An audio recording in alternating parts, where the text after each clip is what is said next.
सधैँ जसो 7-8 बजेसम्म सुते पनि घुम्न गएको बेलामा भने छुट्टै उत्साह र उमङ्ग हुने भएकाले होला छिट्टै निन्द्रा खुल्छ र सकभर ओछ्यानबाट उठिहालौँ भन्ने इच्छा र जोस पनि हुन्छ। तर आज भने मलाई लेग लागेर हो कि वा थकानले हो निन्द्रा नै परेको थिएन अनि पौने 5तिर उठेर बाहिरतिर लागेँ। हिजो पानी परेकाले आज पनि पानी पर्ला कि भन्ने शङ्का त थियो, तर सकारात्मक भएर सोच्दा भने आजको दिन र मौसम झनै राम्रो पो हुन्छ कि भन्ने पनि लागिरहेको थियो। भनिन्छ नि बिहानले दिनको सङ्केत गर्दछ भनेर। सूर्योदय भइसकेको थियो, तर सूर्यको प्रकाशलाई बादलले गुटुमुटु पारेर सूर्योदयको सौन्दर्यलाई ओझेलमा पारिदिएको थियो। मौसम जस्तै भए तापनि हाम्रो यात्रा भने अघि बढ्नेछ। बिहानै 6 बजे नास्ता गरेर हामी अघि बढ्यौँ। त्यो होटेलमा हामी मात्र बास बसेका भएर हो वा अरू नै कुनै कारणले हो त्यहाँको होटेलको खाना स्वादिष्ट थियो र होटेलको आतिथ्यताले पनि मन जित्यो। सिदिङ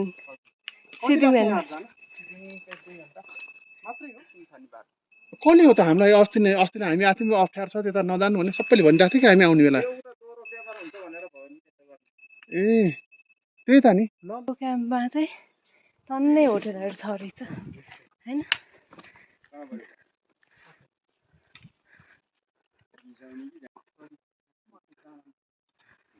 ठाउँ चाहिँ राम्रो छ। होटेल ड्रिमल्यान्ड। हामी तलै बस्यौँ थकै लाग्छ लास्टै 4 बजे आएर तल बस्यो। पानीको ट्याङ्की रहेछ 15 मिनट्समा बादल लान पुग्छ। ठ्याक्कै ढाक्यो यहीँबाट त जाने पुरै हुस्सु लागिरहेछ के देखायो होइन तर यहीँ माथि चाहिँ घरहरू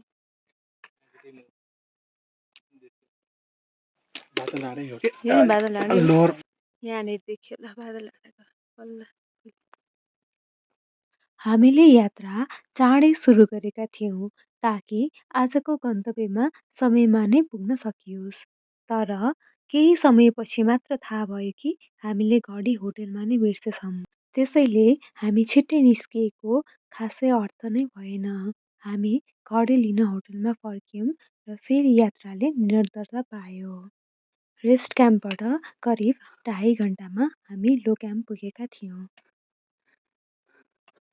नाङ्गे डाँडा रे मिडल क्याम्प भन्दैछ ल यस्तो रहेछ है।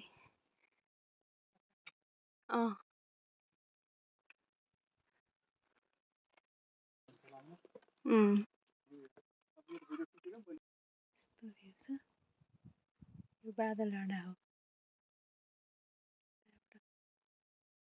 तरै डाँडा भयो अघि हामीले त्यो त्यहाँबाट फोटो खिचेको थियौँ त्यही पोइन्टबाट देखाएन जस्तो लाग्यो यहाँ फोटोमा त।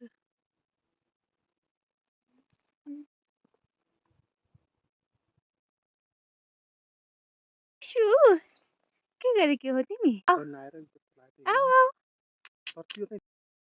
होटेल 360 डिग्रीबाट हिँड्ने खाना खाएर अब यही हो बादल डाँडा भनेको। जस गुराँस खुल्नुको बेलामा चाहिँ यहाँ आउँदाखेरि एकदमै राम्रो ल।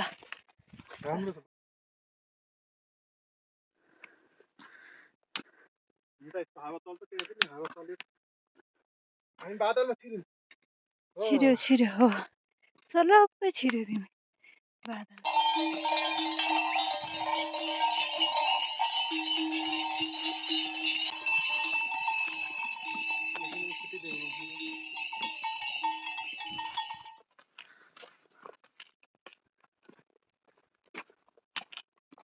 ग्लासियल भ्यू माछापुच्छ्रे अप्पर बादल डाँडा रहेछ चाहिँ यस्तो रहेछ बारदलीवाला।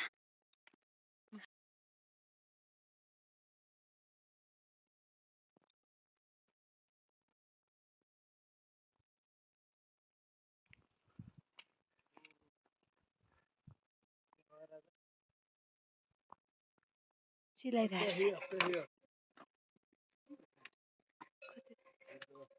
नमस्ते। तपाईँ कहाँसम्म पुगेर आउनु बेस क्याम्प जानु कतिको रिस्की हुन्छ? छैन तपाईँको तर यस्तो बादल लाग्यो भने चाहिँ यस्तो बादलभित्र चाहिँ बाटो थाहा छैन भने अलि बाटो त बाटै छ मूल बाटो छ हो खोइ 10-15 मिनट चाहिँ अलिक गाह्रो छ भन्दै हुनुहुन्थ्यो। छैन छैन हेरेर जान्नु ल ल ल यहाँ आएपछि दुईटा वे रहेछ हामी चाहिँ यहाँनिर यसरी जानु तल आइनु खच्चड हिँड्ने बाटो पनि भन्छ यसो हेर्दाखेरि यस्तो छ मौसम।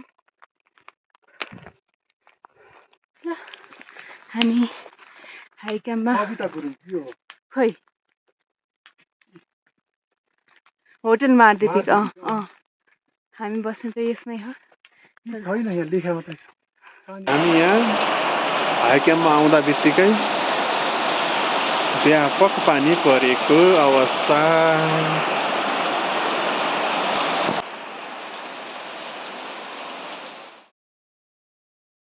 फार्म गर्ने चाहिँ यहीँको पुरै अर्ग्यानिक खाना पाइने रहेछ। सब ठाउँमा त्यस्तै तलदेखि यस्तै थियो। अब हामी चाहिँ यसो यताउति घुम्नको लागि निस्क्या हो। धुम्म बादलले गर्दा हामीले वरिपरिका हिमाल र दृश्यहरू देख्न पाएनौँ।